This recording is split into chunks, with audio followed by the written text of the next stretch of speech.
Hello everyone, my name is Kingsley Jesuorobo. I am reaching out to the world, Edo world, Benin world, today being June the 7th, 2025. And I've been reading very brilliant articles, very well articulated articles from my brother Dan Ogbegie. And I think he has released two parts of, I'm not sure how many parts we are going to see in total, of a series of articles titled Who Will Speak for Edo South Now. As a Benin man who obviously has the interests of myself and my people at heart, and who has always felt the need to find common ground amongst Benin people, and who has tried to find out how it is that, this pervasive talk of lack of unity, lack of cohesion, has plagued us for very long. And that is actually the theme of these articles by my brother. And I had a very intense interaction with him today as soon as I saw his latest one, which I'm sure he published today. I chatted him up, or I wouldn't even say it was a chat. We had, a full conversation. It was quite interesting. I just want to use this opportunity to give my take. I would have loved to put it in writing or put them in writing, but for time constraints and who knows, hearing from me and seeing my lips move may even be more authenticating of whatever you read, because I know that one could be misconstrued one way or the other. Even as I speak, I hope I'm not misconstrued. Here is the point. I believe that our focus should be on ourselves as opposed to others or what others are doing. And this viewpoint, of course, is not by any means the totality of what I want to talk about. I will expatiate further, because after reading the second part of Dan's articulation of his write-up, I hadn't finished reading the part two of the article before I reached out to him. But I saw that a great deal of the focus was on the current governor of Edo State, His Excellency Monday Okpebholo, and then there was also a focus on Adams Oshomole and how they did or how they are doing things that, as the author put it, still has not shown that the marginalization of Edo South is off, the table, and essentially saying we continue to face marginalization. Many of our towns and villages, Urunigbe, Eho, Igwabazua, and so on and so forth, have been in very desolate and underdeveloped state for decades, with nothing meaningful being there to show. Nobody is questioning that is the case, but what it is for me is we have to now begin to look inwards to say, okay, if we are going to tackle our issues, should our focus be on what others are doing or not doing, or should it be on us? That is not to say, of course, these individuals whose names have been mentioned have, in the case of Oshomole, pretended over Edo governance for a whopping 8 years, and Okpebholo has just begun, and the jury is still out as to what he's doing or what he's about to do. But I've also heard a lot of whispers and grumblings, around town about what it is that he's doing and how others are feeling marginalized. But let's put it this way. For Edo, Benin to be who they want to be, I believe first and foremost, we must look inwards. And what do I mean by that? Let us not start articulating our issues by focusing on what somebody did. Someone who is not Benin, for example, what he's done, what he's not done. We are here where we are. We are at this point where our focus should be, what is it that we can do? And I believe this is it. Let us articulate principles. What are these values that are missing from our thought processes? One, we tend to overanalyze ourselves. Who we are, what we are, how we do things, how we don't. What do I mean by that? Let's say you are in the political contestation environment amongst people from different ethnic groups. I don't think it serves the purpose of the Benin for Benin to be arguing, for example, that whoever it is that has risen to that highly competitive position from amongst them is not qualified or is somehow, plagued by character deficit or whatever else we want to conjure to diminish that person.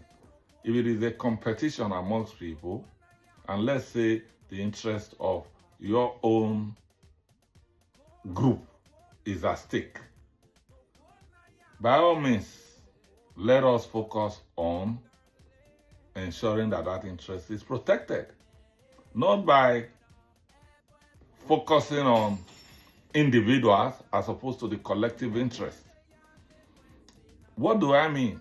Oftentimes, we see folks who would come out and say, okay, our people have been marginalized or are being marginalized. When the time comes for them to put their people in positions, they negate that project or canvass against it on the premise of spurious and specious principles such as, oh, this person is not good enough, this person is corrupt, this person, I will never yield to a scenario where the worst amongst us is the person who is being projected. I always ask, who is the worst amongst us? What are these parameters that you are using? Have you used it to dissect these other folks? And how is it that every time or whenever issues crop up, you are the one degrading and devaluing your own, as opposed to saying, okay, well, if he's the one that has come this far from amongst us, then there must be something about him that we should all rally around, as opposed to engaging in the dissection of that individual, the dissolution of that individual, the whole destruction of that individual, so that in the contest amongst people from different sections of the society, that person is diminished and disparaged and disowned. And we go now and galvanize support for people from elsewhere. There's nothing wrong with making pitches for people or having political affiliation with people from elsewhere. That's all well and good. There's no question. But everything is contextual. As those who know me know, I propound. Everything is contextual. If you are talking about protecting your interest, you want to ensure that you are at the table where the issues of your interest are being tackled. If you are not there, you would have relegated yourself. So for Benin, I believe the first thing we should be doing is making sure that we evolve principles that will, first and foremost, acknowledge that every one of us is equal. And we should not be bringing ourselves down, especially when, as we all know, nobody holds a pass. Who is it? And in some contexts, the fact is, when we pretend that we know it all, only with respect to our own, then we forget that we are diminishing ourselves, because whatever it is that we've used to judge other people will be used by others, rightly or wrongly, to judge us.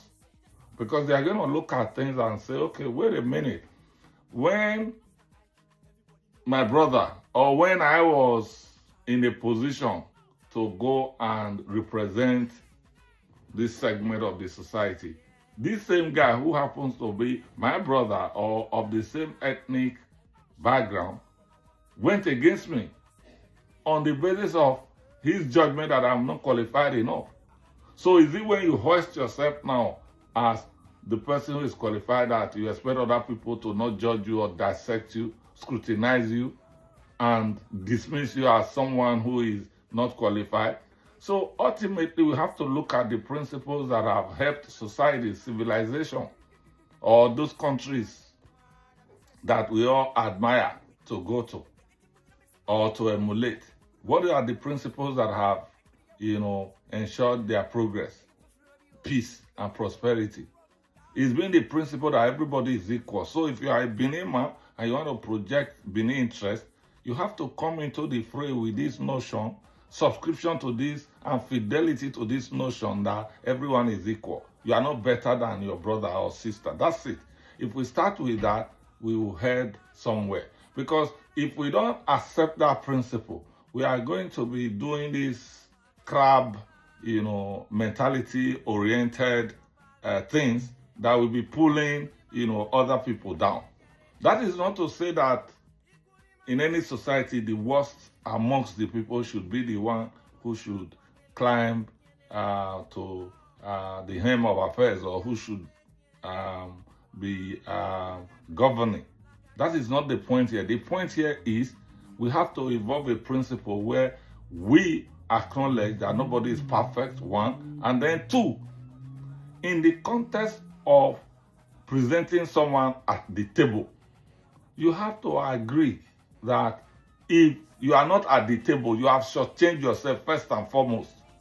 The other guy who is now being projected to be at the table, who is not part of your own group, can never, will never be the one to project your interest. It's simple logic, simple reason, common sense, a no-brainer reality.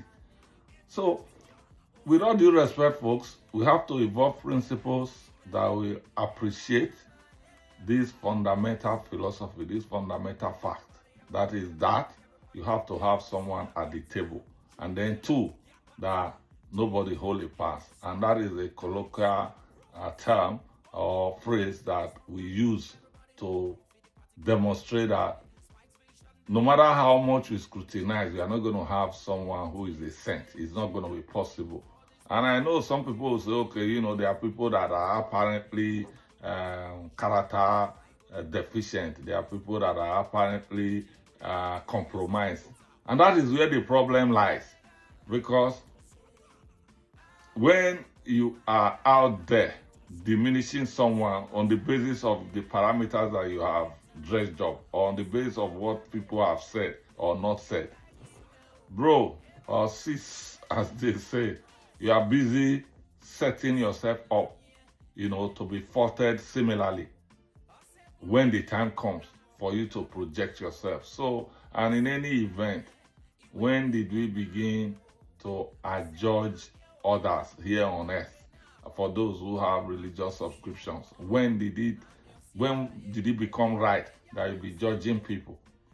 Yes, we can judge. We have institutions that judge people, and we have constitutional instruments, regulatory instruments, statutory instruments that bar people.